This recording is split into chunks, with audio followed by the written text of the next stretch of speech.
सबसे पहला उद्देश्य है मीटिंग का हमारी जो रेवाड़ी जिलों की नई कार्यकारिणी जो बनाई है उसका सब पदाधिकारियों का आपस में मेल मिलाप हो जाए, परिचय हो जाए, एक दूसरा का फ़ोन नंबर ले जाए। नंबर 1 ये। नंबर 2, हमारे खड़ियावास डूंगरवास गांव में हमें सीएम साहब से लेटर भेज दिया, डीसी साहब से हम मिल लिए, और जो अपने बहन जी सुधा से हम मिल लिए, भूपेंद्र यादव से हम मिल लिए, राव इंद्रजीत सिंह से ज्ञापन हमने दे दिए, 15 बार डीआरओ को रिमाइंड करवा दिया।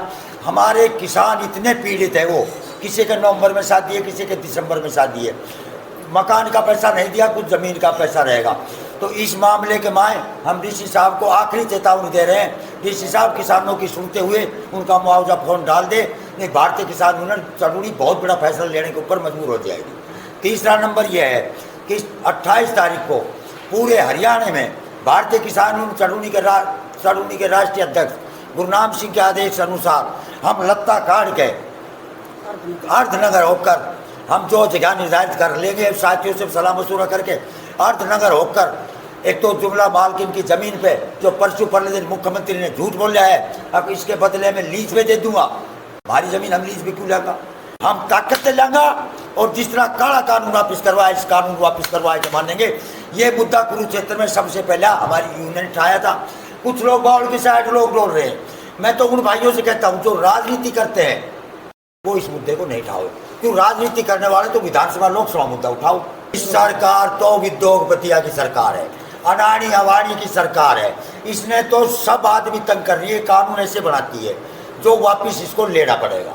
इसने इतने कानून बनाए, काला कानून बनाया, जीएसटी लगाई, नोटबंदी लगाई, सब की तो इस सरकार ने बेच दिया। कोई सी ऐसी चीज़ बता दो जो नहीं बचा, आखिर लाल किला भी उन्होंने बेच दिया। टाइम बाजरे का सेशन है, क्या कहेंगे? देखो जी, फिर मैं बात कह दूंगा, मैं ऐसा आदमी सु मेरी बात ने फिर ये आप जैसा उछालोगा। मेरे ये भागवत कही है, इस पे मेरे से क्योंकि ये अपने साथी आरती ये नाराज हो जाएंगे।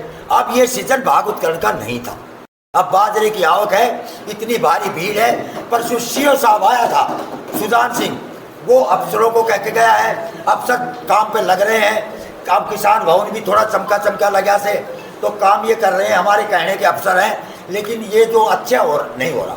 सीजन के अंदर हमारे बैठने की जगह नहीं, व्हीकल खड़े करने की जगह नहीं, इन्होंने भागवत करवा दी। क्योंकि रेवाड़ी का किसान और रेवाड़ी की अहिरवाल की धरती इतनी कमजोर है कि कोई किसानों को समझते नहीं। ये सरकार इतनी वाहियात सरकार है कि ना तो इसे किसान सही खुश हैं, ना मजदूर, कोई भी वर्ग है, सब इससे पीड़ित हैं।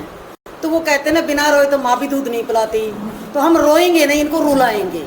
हम अपने हक अधिकार के लिए हैं, भीख नहीं मांग रहे, अपना अधिकार मांग रहे हैं। जितने भी इसने कानून इसने बनाए हैं सारे ही जन विरोधी हैं। कौन सा कानून ऐसा है जो जनता की भलाई के लिए हो? केवल और केवल अपने आकाओं को खुश करने के लिए सरकार जनता को तंग करने पर लगी है। मैं इनको बधाई दूंगा, इनसे उम्मीद रखते हैं हम यहाँ के किसानों को निश्चित रूप से ये फ़ायदा पहुँचाएंगे और आड़ती वर्ग भी इनको सहयोग देगा। सरकार की क्या मंशा दर्शाती है किसानों के?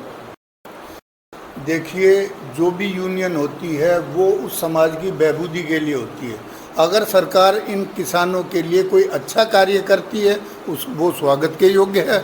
अगर कोई गलत स्टेप उठाती है उसका विरोध करना लाजमी है। ये बहुत ही भागवत होनी चाहिए, लेकिन जो स्थान इन्होंने चिन्हित किया है ये बहुत गलत किया है। इसके लिए या तो प्रशासन निष्क्रिय है या प्रशासन ने इन किसानों की अनदेखी की है। अनाज मंडी में इनको परमिशन देनी नहीं चाहिए थी। मुझे ऐसा लगता है कि या तो संज्ञान में नहीं है प्रशासन के, अगर है तो फिर प्रशासन सोया हुआ है।